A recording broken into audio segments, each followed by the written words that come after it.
ரெக்வஸ்டான channel members, viewers and subscribers அனைவருக்கும் வணக்கம். மறுபடியும் உங்கள் எல்லாருமே சந்திச்சதில் எனக்கு ரொம்பவே சந்தோஷம். இன்றைக்கி நம்ம ஜெனுவினாக ரிவ்யூ பண்ணக்கூடிய இந்த ஒரு ஜேர்னல் வந்து இப்போ கரண்ட்டாக ஸ்கோபஸ் டேட்டா பேஸில் வந்து இண்டெக்ஸ் ஆகிருக்கிறதா வந்து சொல்கிறாங்க. இந்த ஜேர்னலோடைய நேம் வந்து journal of dynamics and control. ஆக்சுவலாக இந்த ஜேர்னல் வந்து இங்கிலீஷில் வந்து கொடுத்துருக்காங்க. ஒரிஜினலி இந்த ஜேர்னல் டைட்டில் வந்து சைனீஸ் லாங்குவேஜில் வந்து இருக்குது. ஸோ இந்த ஜேர்னல் வந்து உண்மையிலே வந்து ஸ்கோபஸ் டேட்டா பேஸில் வந்து இண்டெக்ஸ் ஆகியிருக்கா, எந்த குவார்டையில் வந்து வருது, அதே மாதிரி இந்த ஜேர்னல் வந்து web of science database ABDC, அதாவது Australian business deans council journal quality லிஸ்ட்டில் வந்து இண்டெக்ஸ் ஆகிருக்கா அப்படிங்கிற வந்து செக் பண்ணலாம். இந்த ஜேர்னலுக்கு வந்து ஒரு க்ளோன் வெப்சைட் அப்படின்னு வந்து கண்டுபிடிச்சிருக்கோம். ஒரு ஷாக்கிங்கான இன்ஃபர்மேஷன் என்னென்னா, இந்த ஜேர்னலை வந்து நம்ம கூகுளில் வந்து சர்ச் பண்ணும்போது ஃபஸ்ட்டு சர்ச் ரிசல்ட்டே வந்து க்ளோன் வெப்சைட் தான் வருது. இது போக சை இமேகோ ஜேர்னல் ரேங்க் வெப்சைட்டில் நமக்கு சரியான இன்ஃபர்மேஷன் கிடைக்கவே இல்லை. ரொம்ப கஷ்டப்பட்டு ஒரு ஜெனுவின் வெப்சைட்டை வந்து கண்டுபிடிச்சிருக்கோம். ஸோ ஜெனுவின் வெப்சைட்டில் ஆர்டிகல் ப்ராசஸிங் சார்ஜஸ் எவ்வளோ மென்ஷன் பண்ணியிருக்காங்க, க்ளோன்ட் ஆர் மேபி ஃபேக் வெப்சைட்டில் வந்து எவ்வளோ வந்து கலெக்ட் பண்ணுறாங்க அப்படிங்கிறது பார்க்கலாம். உண்மையாகவே நம்மளுடைய வேல்யூபிள் ரிசர்ச் ஆர்டிக்கல் வந்து சப்மிட் பண்ணுறதுலேருந்து அக்செப்டன்ஸ் வரைக்கும், அக்செப்டன்ஸ்லேருந்து பப்ளிகேஷன் வரைக்கும், பப்ளிகேஷன்லேருந்து இண்டெக்ஸிங் வரைக்கும் எவ்வளோ டைம் எடுக்கிறாங்க அப்படிங்கிறது பார்க்கலாம். ஸோ ரொம்ப டைம் வேஸ்ட் பண்ணாமல் இந்த journal of dynamics and control உடைய ஜெனுவின் ரிவ்யூ பக்கம் போகலாம். ஸோ இந்த ஜேர்னல் பற்றி தான் நம்ம டிஸ்கஸ் பண்ணிட்டு இருக்கோம். Journal of dynamics and control அப்படின்னு வந்து சர்ச் பண்ணியிருக்கோம். நமக்கு எக்ஸாக்டான ரெலவெண்ட்டான சர்ச் ரிசல்ட் வந்து வந்திருக்கு. இப்போ பாருங்கள், jodac.org அப்படின்னு ஒரு வெப்சைட் வந்து இருக்குது. இது போக ஒரு ஸ்ப்ரிங்கர் வெப்சைட் இருக்குது. இது போக சை இமேகோ ஜேர்னல் ரேங்க் வந்து இந்த ஜேர்னல் பற்றி இன்ஃபர்மேஷன் கொடுத்துருக்காங்க. இது போக ISSN இன்ஃபர்மேஷனும் இருக்குது. அதர் இண்டெக்ஸிங் டேட்டா பேஸஸும் வந்து இந்த ஜேர்னல் பற்றி டிஸ்கஸ் பண்ணியிருக்காங்க. நம்ம என்ன பண்ணுவோம், இந்த ஃபஸ்ட் வெப்சைட்குள்ளே கோத்ரூ பண்ணலாம். jodac.org இந்த வெப்சைட் தான் வந்து பேக்டோர் வழியாக, ஏஜென்ட்ஸ் வழியாக, அசோசியேஷன்ஸ் வழியாக, ஏன் கான்ஃபரன்ஸ் ஆர்கனைசர்ஸ் வழியாக வந்து சர்க்குலேஷனில் வந்து போயிட்டுருக்கு. ரேப்பிட் பப்ளிகேஷன் ப்ராசஸ் அப்படின்னு வந்து கொடுத்துருக்காங்க. ரிவ்யூ டெசிஷன் வந்து ஒரு நாள்லேயும், பப்ளிகேஷன் வந்து 3 நாள்லேயும் வந்து கொடுக்குறதா மென்ஷன் பண்ணியிருக்காங்க. எல்லா ஃபீல்டு ஆர்டிகல்ஸ், அதாவது வந்து சயின்ஸ், இன்ஜினியரிங், டெக்னாலஜி எல்லா ஃபீல்ட்ஸ்லேயும் ஆர்டிகல்ஸ் வந்து அக்செப்ட் பண்ணுறதா வந்து மென்ஷன் பண்ணியிருக்காங்க. ISSN உடைய லோகோ வந்து கொடுத்துருக்காங்க. ஸோ கீழே வந்து கோத்ரூ பண்ணும்போது வெறும் 3 நாளில் வந்து ஆர்டிகல்ஸ் வந்து பப்ளிஷ் பண்ணி கொடுக்குறதா மென்ஷன் பண்ணியிருக்காங்க. எந்த ஸ்கோபஸ் இண்டெக்ஸ் ஜேர்னல் வந்து 3 நாளைக்குள்ளே பப்ளிஷ் பண்ணுறாங்க அப்படிங்கிறது தெரியல.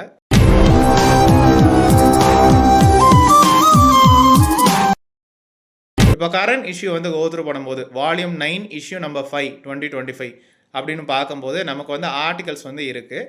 டீசன்ட் நம்பர் ஆஃப் ஆர்டிகல்ஸ், எல்லாமே வந்து இந்தியன் ஆத்தர் ஆர்டிகல்ஸ். சில ஆர்டிகல்ஸ் வந்து ஃபிலிப்பைன்ஸ்லேருந்து பப்ளிஷ் பண்ணியிருக்காங்க. இப்போது ஆர்ச்சிவ் செக்ஷன் வந்து கோத்ரூ பண்ணும்போது இப்போ நம்ம மே 2025 வந்து இருக்கும். 5 இஷ்யூஸ் பக்கத்தில் பப்ளிஷ் பண்ணியிருக்காங்க. இப்போ 2024 வந்து கோத்ரூ பண்ணும்போது நமக்கு இஷ்யூ நம்பர் 1 இருந்து இஷ்யூ நம்பர் 7 வரைக்கும் இல்லவே இல்லை. அதே மாதிரி 2023, 2022 இதெல்லாம் எங்கே போச்சுன்னு தெரில. எதாக இருந்தாலும் நீங்கள் வந்து உங்களுடைய லோக்கல் லைப்ரரியை காண்டாக்ட் பண்ணிக்கோங்க அப்படின்னு வந்து கொடுத்துருக்காங்க. லோக்கல் லைப்ரரி எங்கே இருக்குது அப்படிங்கிறது தெரியல. ஆத்தர் இன்ஸ்ட்ரக்ஷன்ஸ் அப்படின்னு வந்து கோத்ரூ பண்ணும்போது நமக்கு வந்து ஆர்டிக்கல் ப்ராசஸிங் சார்ஜஸ் வந்து 3000 இன் இந்தியன் ருபீஸ் அப்படின்னு வந்து கொடுத்துருக்காங்க.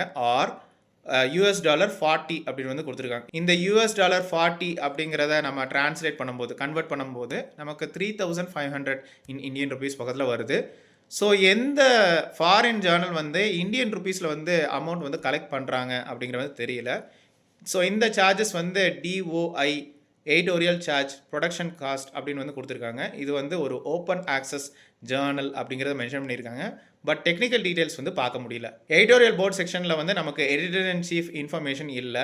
அதே மாதிரி எடிட்டோரியல் போர்ட் மெம்பர்ஸ் வந்து மேக்ஸிமம் நமக்கு வந்து சைனீஸ் நேம்ஸ் வந்து பார்க்க முடியல. ஒரு சைனீஸ் ஜேர்னல்னா கண்டிப்பாக வந்து சைனீஸ் எடிட்டோரியல் போர்ட் மெம்பர்ஸ் வந்து இருக்கணும். அதை இந்த வெப்சைட்டில் பார்க்க முடியல. அதே மாதிரி இந்த இன்ஃபர்மேஷன் எல்லாம் கோத்ரூ பண்ணி பார்த்துக்கோங்க. இவங்களுக்கு ஒரு ப்ராப்பரான இமெயில் ஐடியோ இல்லை பயோகிராஃபியோ எதுவுமே இல்லை. இவ்வளவு டீட்டெயில்ஸ் தான் இருக்குது. நமக்கு கான்டாக்ட் செக்ஷனில் வந்து இன்ஃபர்மேஷன் எதுவுமே இல்லை. ஒரு அஃபிலியேஷன் அட்ரஸ், ஒரு பின்கோடு, ஒரு லைவ் கூகுள் மேப் லொக்கேஷன், ஒரு டோல் ஃப்ரீ நம்பர், ஒரு ஃபேக்ஸ் நம்பர் எதுவுமே இல்லை.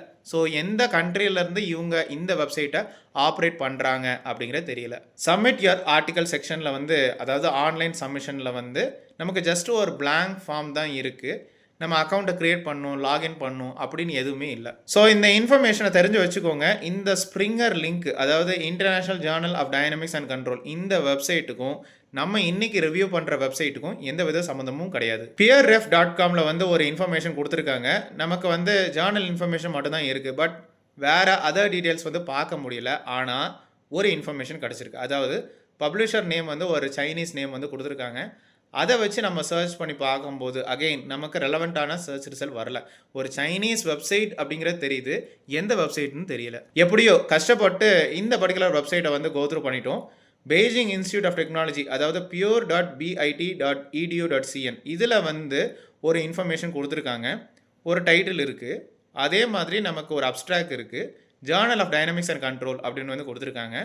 சரி, இப்போது இந்த டைட்டிலை வச்சு சர்ச் பண்ணால் மேபி இன்ஃபர்மேஷன் கிடைக்கலாம். அதனால் நம்ம என்ன பண்ணோம், இந்த டைட்டிலை வச்சு சர்ச் பண்ணும்போது நமக்கு ஒரு ரெலவெண்ட்டான கரெக்டான சர்ச் ரிசல்ட் வந்து வந்திருக்கு.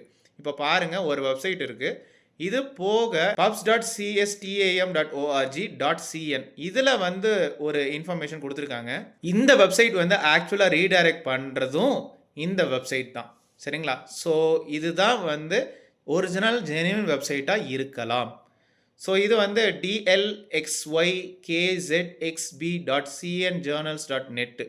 ஸோ இந்த வெப்சைட்டை நல்லா கோத்ரூ பண்ணி பார்த்துக்கோங்க.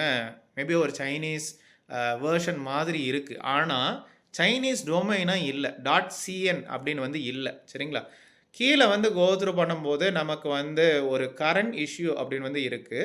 வால்யூம் 23 இஷ்யூ நம்பர் 4 2025 அப்படின்னு வந்து இருக்குது. ஆக்சுவலாக நான் சொல்கிறேன், இந்த வெப்சைட் ஃபுல்லாக வந்து சைனீஸில் தான் வந்து டிஸ்பிளே பண்ணியிருந்தாங்க. நான் வந்து இங்கிலீஷ்னு நான் ட்ரான்ஸ்லேட் பண்ணி நான் உங்களுக்கு காமிச்சிக்கிட்டு இருக்கேன். இப்போ கரண்ட் இஷ்யூ வந்து கோத்ரூ பண்ணும்போது நமக்கு வந்து ஆர்டிகல்ஸ் வந்து இருக்குது. எல்லாமே வந்து மேக்ஸிமம் வந்து சைனீஸ் ஆத்தர் ஆர்டிகல்ஸ் தான் பார்க்க முடியுது. ஒவ்வொரு ஆர்டிகலுக்கும் வந்து DOI அப்படின்னு வந்து ப்ராப்பராக கொடுத்துருக்காங்க. இது ஒரு நல்ல ஒரு விஷயம்தான். இன்ட்ரோடக்ஷன் அப்படிங்கிற செக்ஷனில் வந்து நமக்கு வந்து ஒரு சைனீஸ் டிரான்ஸ்லேட்டட் நேம் அப்படின்னு வந்து கொடுத்துருக்காங்க. இது ஒரு சைனீஸ் ஜேர்னல். அவங்களுடைய பப்ளிஷர் நேம் வந்து மென்ஷன் பண்ணியிருக்காங்க. 2003 வந்து ஸ்டார்ட் பண்ணியிருக்காங்க. சைனீஸ், இங்கிலீஷ் இல்லைனா வேறு ஏதாவது லாங்குவேஜில் வந்து பப்ளிஷ் பண்ணுறாங்க அப்படிங்கிறது கொடுத்துருக்காங்க. எடிட்டோரியல் போர்ட் செக்ஷன் வந்து கோத்ரூ பண்ணும்போது நமக்கு வந்து எடிட்டர் இன் சீஃப் வந்து ப்ரொஃபஸர் UAU ஜாவ், அதே மாதிரி அசோசியேட் எடிட்டர்ஸ் வந்து professor Kaishan Liu and Shaobo Yang. So இவங்க தான் வந்து இந்த ஜேர்னல் வந்து நடத்திட்டு இருக்காங்க. எடிட்டோரியல் போர்ட் மெம்பர்ஸ் எல்லாமே வந்து சைனீஸ் தான். அதே மாதிரி கெஸ்ட் எடிட்டர்ஸ் வந்து நமக்கு வந்து இட்டலி, USA, நெதர்லாண்ட்ஸ் அப்படிங்கிறது கொடுத்துருக்காங்க. ஆத்தர்ஸ் ஹோம் அப்படிங்கிற செக்ஷனில் வந்து கோத்ரூ பண்ணும்போது ஆக்சுவலாக சைனீஸ் லாங்குவேஜில் தான் வந்து ப்ரைமரியாக வந்து இவங்க பப்ளிஷ் பண்ணிகிட்டு இருக்காங்க. ஸோ இதில் ஆர்டிகல் ப்ராசஸிங் சார்ஜஸ் வந்து எதுவுமே கொடுக்கல, நோ ப்ராசஸிங் ஃபீ அப்படின்னு வந்து கொடுத்துருக்காங்க. பட் ஒவ்வொரு பப்ளிஷ் ஆர்டிகல்ஸ்க்கும் வந்து பே சார்ஜஸ் வந்து கலெக்ட் பண்ணுறாங்க. நல்லா பார்த்துக்கோங்க. அதாவது சைனீஸ் ஜேர்னல்னாலே ஆர்டிக்கல் ப்ராசஸிங் சார்ஜஸ் வந்து ரொம்ப குறைய சார்ஜ் பண்ணுவாங்க, இல்லைனா சார்ஜே பண்ணவே மாட்டாங்க. மேக்ஸிமம் வந்து யூனிவர்சிட்டியை வந்து ஸ்பான்சர் பண்ணிடுவாங்க. பேஜ் சார்ஜஸும் வந்து ரொம்ப மினிமமாக தான் இருக்கும். சப்போஸ் நீங்கள் உங்களுடைய வேல்யூபிள் ஆர்டிக்கலை வந்து சப்மிட் பண்ணணும்னு நினைக்கிறீங்கன்னா ஒரு ப்ரொஃபஷனல் சைனீஸ் டிரான்ஸ்லேட்டரை வச்சு டிரான்ஸ்லேட் பண்ணிவிட்டு அதுக்கு பிறகு ஆர்டிக்கலை வந்து சப்மிட் பண்ணுங்கள். நிறைய சான்சஸ் இருக்குது உங்களுடைய ஆர்டிக்கல் வந்து அக்செப்ட் ஆகிறதுக்கு. ஸோ நம்ம ரிசர்ச் பண்ணி பார்க்கும்போது நமக்கு தெரியுது, ஆவரேஜாக ஒரு 3 months பக்கத்தில் டைம் எடுக்கிறாங்க சப்மிஷன்லேருந்து அக்செப்டன்ஸ் அண்ட் பப்ளிகேஷன் வரைக்கும். ஸோ இங்கே பாருங்கள், உங்களுக்கு வந்து கம்ப்ளீட் அஃபிலியேஷன் அட்ரஸை வந்து மென்ஷன் பண்ண சொல்லியிருக்காங்க. பிளாகியாரிசமில் எந்தவித காம்ப்ரமைஸும் கிடையாது. So complete affiliation address with pin code, with phone number, with fax number அப்படின்னு வந்து கொடுத்துருக்காங்க. இமெயில் ஐடி வந்து ஒரு .cnல வந்து ஒரு டொமைன் நேம் வந்து கொடுத்துருக்காங்க, ஒரு இமெயில் அட்ரஸ் கொடுத்துருக்காங்க, hnu.edu.cn. ஸோ இதை வந்து நம்ம வந்து கூகுளில் வந்து சர்ச் பண்ணி பார்க்கும்போது நமக்கு ஒரு இங்கிலீஷ் வேர்ஷன் வெப்சைட் வந்து இருக்குது, www-en.hnu.edu.cn. இதே மாதிரி ஒரிஜினல் வெப்சைட் வந்து hnu.edu.cn. இந்த ரெண்டு வெப்சைட்டும் வந்து கரண்ட்டாக ஆக்டிவில் இருக்குது. ஸோ இந்த சைனீஸ் டொமைன் நேம் அவங்க வந்து கொடுத்துருக்கிறதுனால மேபி இது ஒரு ஜென்யூன் வெப்சைட்டாக இருக்கலாம். ஸோ ஃபர்ஸ்ட் வெப்சைட் வந்து பார்த்துட்டோம், அது வந்து க்ளோன்ட் இல்லை ஃபேக் வெப்சைட்டாக இருக்கலாம். ஏன்னா வந்து ஆர்டிகல் ப்ராசஸிங் சார்ஜஸ் வந்து கலெக்ட் பண்ணுறாங்க. அதே மாதிரி இந்தியன் ஆத்தர் ஆர்டிகல்ஸ் தான் வந்து மேக்ஸிமம் பார்க்க முடியுது. செகண்ட் வெப்சைட் வந்து ஜென்யூன் வெப்சைட்டாக இருக்கலாம். ஸோ இந்த இன்ஃபர்மேஷன் நம்ம வந்து கிராஸ் செக் பண்ணிக்கலாம். sciimagojr.comல வந்து சர்ச் பண்ணும்போது நமக்கு ரெலவெண்ட்டான சர்ச் ரிசல்ட் வந்து வந்திருக்கு. So journal of dynamics and control, country வந்து சைனா, சப்ஜெக்ட் ஏரியா கேட்டகரி வந்து இன்ஜினியரிங் மேத்தமெட்டிக்ஸ் கேட்டகரியில் வராங்க. ஸோ ஸ்பெசிஃபிக்காக பாருங்கள், computational mechanics, control and optimisation. So இந்த கேட்டகரியில் இருந்தால் மட்டும்தான் நீங்கள் உங்களுடைய ஆர்டிக்கலை வந்து சப்மிட் பண்ணுங்கள், இல்லைனா தயவுசெய்து சப்மிட் பண்ணாதீங்க. பப்ளிஷர் இன்ஃபர்மேஷனே இல்லை. ஸோ sciimage ஜேர்னல் ரேங்க் வந்து இந்த ஜேர்னலுக்கு வந்து Q3 குவார்டைல் அப்படின்னு வந்து கொடுத்துருக்காங்க. பட் வந்து இங்கே உங்களுக்கு home page, how to publish in this journal, email ID அதெல்லாம் எதுவுமே மென்ஷன் பண்ணவே இல்லை. ஸோ டீட்டெயில்ஸ் வந்து வெரிஃபை பண்ணுறதுக்கு வழி இல்லை. அதே ISSN நம்பர் தான். கவரேஜ் இயர்ஸ் வந்து 2017 till 2025 அப்படின்னு வந்து கொடுத்துருக்காங்க. இதை வந்து நம்ம கிராஸ் செக் பண்ணிக்கலாம்.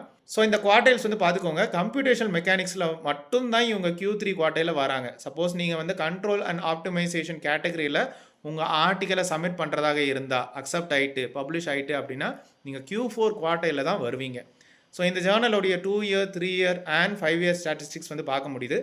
கீழே கமெண்ட் செக்ஷனில் எல்லாருமே வந்து இந்த ஜேர்னலுடைய வெப்சைட் ஜெனுவின் வெப்சைட் என்ன அப்படின்னு வந்து கேட்டிருக்காங்க. வழக்கம் போல் சை இமேகோ ஜேர்னல் ரேங்க் வந்து ஒரு ப்ராப்பரான ரெலவெண்ட்டான சூட்டபுளான ரிப்ளை வந்து கொடுக்கவே இல்லை. ஆக்சுவலாக வெப்சைட்டும் அவங்க வந்து அப்டேட் பண்ணல. அதே மாதிரி ஹோம் பேஜு, இமெயில் ஐடி இல்லை வந்து இந்த ஜேர்னலுடைய பப்ளிஷர் எந்த டீட்டெயில்ஸும் மென்ஷன் பண்ணவே இல்லை. ஸோ சை இமேகோ ஜேர்னல் ரேங்க் வெப்சைட்டில் நமக்கு இன்ஃபர்மேஷன் கிடைக்காதனால நம்ம ஸ்கோபஸ் டேட்டா பேஸில் நம்ம கிராஸ் செக் பண்ணிக்கலாம். ஸோ scopus.comல சோர்ஸஸில் டைட்டிலில் நம்ம சர்ச் பண்ணி பார்க்கும்போது நமக்கு ரெலவெண்ட்டான சர்ச் ரிசல்ட் வந்து வந்திருக்கு. ஸோ ஹையஸ்ட் பர்சன்டேஜ் வந்து 15%. ஸோ அதை வந்து நம்ம கிளிக் பண்ணும்போது நமக்கு வந்து கவரேஜ் இயர்ஸ் வந்து 2017 till 2025 வந்து இண்டெக்ஸ் ஆகியிருக்காங்க. ஸோ இப்போ கரண்ட்டாக வந்து இண்டெக்ஸ் ஆகியிருக்காங்க அப்படின்னு வந்து தெரியுது. அதே ISSN நம்பர் தான். View home page or maybe source page அப்படின்னு வந்து இல்லை. வேறு வழியிலையும் நம்ம வந்து கிராஸ் செக் பண்ணிக்கலாம். ஸ்கோபஸ் கண்டென்ட் கவரேஜ் வந்து கோத்ரூ பண்ணும்போது 2025 42 டாக்குமெண்ட்ஸ் வந்து இண்டெக்ஸ் ஆகிருக்கு. 2024 வந்து 122 டாக்குமெண்ட்ஸ் பக்கத்தில் இண்டெக்ஸ் ஆகிருக்கு. இப்போது இந்த ப்ரொஜெக்ஷனை பார்த்தா மேபி ஒரு 90 இல்லை வந்து மேக்ஸிமம் 95 டாக்குமெண்ட்ஸ் வந்து இந்த வருஷத்துக்குள்ளே இவங்க வந்து இண்டெக்ஸ் பண்ணுவாங்க. ஆனால் இந்த genuine website R second website வந்து கோத்ரூ பண்ணி பார்த்துக்கோங்க. அதில் உள்ள பப்ளிஷ் ஆர்டிகல்ஸ் எல்லாமே உங்களுக்கு இண்டெக்ஸ் ஆகலை. இப்போ ஒரு எக்ஸாம்பிளுக்கு 2025 எடுத்துட்டிங்கன்னா 42 டாக்குமெண்ட்ஸ் வந்து இண்டெக்ஸ் ஆகிருக்கு. கொஞ்சம் கூட இப்போ ஒரு எக்ஸாம்பிளுக்கு அரௌண்ட் ஒரு 50 டாக்குமெண்ட்ஸ் பக்கத்தில் அவங்க பப்ளிஷ் பண்ணியிருக்காங்க. அவுட் ஆஃப் தட் ஒரு 42 டாக்குமெண்ட்ஸ் பக்கத்தில் இண்டெக்ஸ் ஆகிருக்கு.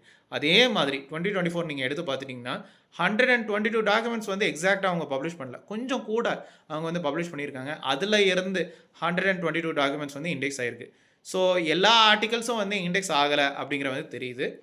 ஸோ ஃபஸ்ட் வெப்சைட் வந்து cloned R fake website. So அதை நல்லா புரிஞ்சுக்கோங்க.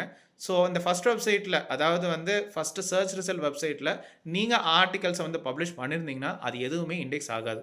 ஸோ இதில் வந்து cite score rank and trend வந்து கோத்ரூ பண்ணும்போது நமக்கு வந்து 2023 வரைக்கும் 15% வராங்க. ஸோ 0 to 25 வரதுனால இவங்க Q4 குவார்டைலில் வந்து வராங்க. ஸோ சை இமேகோ ஜேர்னல் ரேங்க் வெப்சைட்டில் கொடுத்துருக்கிற இன்ஃபர்மேஷன் வந்து தப்பான இன்ஃபர்மேஷன். ஸோ மேபி வந்து அவங்க வந்து 2025 வரைக்கும் அவங்க வந்து அப்டேட் பண்ணியிருக்கலாம். ஆனால் இந்த ஜேர்னல் பொறுத்த வரைக்கும் நமக்கு வந்து பெருசாக வந்து குவார்டைல் வந்து கூடின மாதிரி நமக்கு தெரியல. நமக்கு குவார்டைல் வந்து குறைய தான் வாய்ப்பு இருக்குது. ஸோ 15% இப்போ கரண்ட்டாக இருக்காங்க. இன்னும் குறையிறதுக்கு சான்சஸ் நிறைய இருக்குது. இந்த ஜேர்னல் பொறுத்த வரைக்கும் நமக்கு வந்து இன்டர்நேஷனலிசம் வந்து பெருசாக மெயின்டைன் பண்ண மாதிரி தெரியல. சைனீஸ் ஆர்டிகல்ஸ் தான் அவங்க பப்ளிஷ் பண்ணிட்டு இருக்காங்க. இந்த ஜேர்னல் தொடர்ந்து ஸ்கோபஸ் டேட்டா பேஸில் கண்டினியூ ஆகும். பட் குவார்டைல்ஸ் வந்து ட்ராப் ஆகிறதுக்கு சான்சஸ் நிறைய இருக்குது. எனிஹவ் இந்த ஜேர்னல் வந்து இப்போ கரண்டாக ஸ்கோபஸ் டேட்டா பேஸில் இருக்குது. இந்த ஜேர்னல் இன்ஃபர்மேஷனை அதாவது ISSN வச்சு சர்ச் பண்ணும்போது masterjournalist.clarivate.comல சர்ச் பண்ணும்போது நமக்கு ரெலவெண்ட்டான சர்ச் ரிசல்ட் வரல. ஸோ இந்த ஜேர்னல் வந்து வெப் ஆஃப் சயின்ஸ் டேட்டா பேஸில் இண்டெக்ஸ் ஆகலை. இதே மாதிரி இந்த ஜேர்னல் இன்ஃபர்மேஷனை வந்து ABDC ஜேர்னல் குவாலிட்டி லிஸ்ட்டில் நம்ம சர்ச் பண்ணும்போது நமக்கு ரெலவெண்ட்டான சர்ச் ரிசல்ட் வரல. ஸோ இந்த ஜேர்னல் வந்து ABDC Australian business deans council journal quality லிஸ்ட்டில் இண்டெக்ஸ் ஆகலை. ஸோ இந்த ஜேர்னல் பொறுத்த வரைக்கும் நமக்கு வந்து ஒரு க்ளோன்ட் ஆர் மேபி ஒரு ஃபேக் வெப்சைட் வந்து இருக்குது. அதுதான் வந்து ஆக்சுவலாக வந்து பேக்டோர் வழியாக ஏஜென்ட்ஸ் வழியாக அசோசியேஷன்ஸ் வழியாக வந்து சர்க்குலேஷனில் வந்து போயிட்டுருக்கு. கூகுளில் சர்ச் பண்ணும்போது அந்த வெப்சைட் தான் வந்து ஃபஸ்ட்டு சர்ச் ரிசல்ட்டாக வருது. ஆர்டிகல் ப்ராசஸிங் சார்ஜஸ் வந்து $40 ஆர் 3000 இன் இந்தியன் ருபீஸ் பக்கத்தில் சார்ஜ் பண்ணுறாங்க. இதில் உள்ள ஆர்டிகல்ஸ் எதுவுமே உங்களுக்கு ஸ்கோபஸ் டேட்டா பேஸில் இண்டெக்ஸ் ஆகாது. பட் ஜெனுவின் வெப்சைட் பொறுத்த வரைக்கும் ஆர்டிகல் ப்ராசஸிங் சார்ஜஸ் கிடையாது. பே சார்ஜஸ் மட்டும் ரொம்ப மினிமமாக கலெக்ட் பண்ணுவாங்க. நம்மளுடைய ஆர்டிகல் வந்து சப்மிட் பண்ணுறதுலேருந்து அக்செப்டன்ஸ் அண்ட் பப்ளிகேஷன் வரைக்கும் டென்டேட்டிவாக ஒரு 3 months டைம் எடுக்கிறாங்க. அதில் இருந்து ஒரு 3 weeks நீங்கள் டைம் எடுத்தீங்கன்னா நீங்கள் வந்து உங்களுடைய ஆர்டிகலை வந்து ஸ்கோபஸ் டேட்டா பேஸில் இண்டெக்ஸ் பண்ணலாம். ஸோ இந்த ஜேர்னல் பற்றின உங்களுடைய சந்தேகங்கள், கிளாரிஃபிகேஷன்ஸ், கொஸ்டின்ஸ், குவரிஸ், பாசிட்டிவ் இல்லை நெகட்டிவ் எக்ஸ்பீரியன்ஸ் எதுவாக இருந்தாலும் கமெண்ட் செக்ஷனில் ஷேர் பண்ணுங்கள். ஸோ இந்த யூஸ்ஃபுல் அவேர்னஸ் வீடியோ கண்டிப்பாக உங்களுக்கு பயனுள்ளதாக தான் இருந்திருக்கும் நம்புகிறேன். மறுபடியும் இன்னொரு இன்ட்ரெஸ்டிங்கான ஜெனுவினான review of Scopus web of science SCIE ISI ABDC journal quality லிஸ்ட்டில் எல்லாமே அது வரைக்கும் கொலாபரேஷன்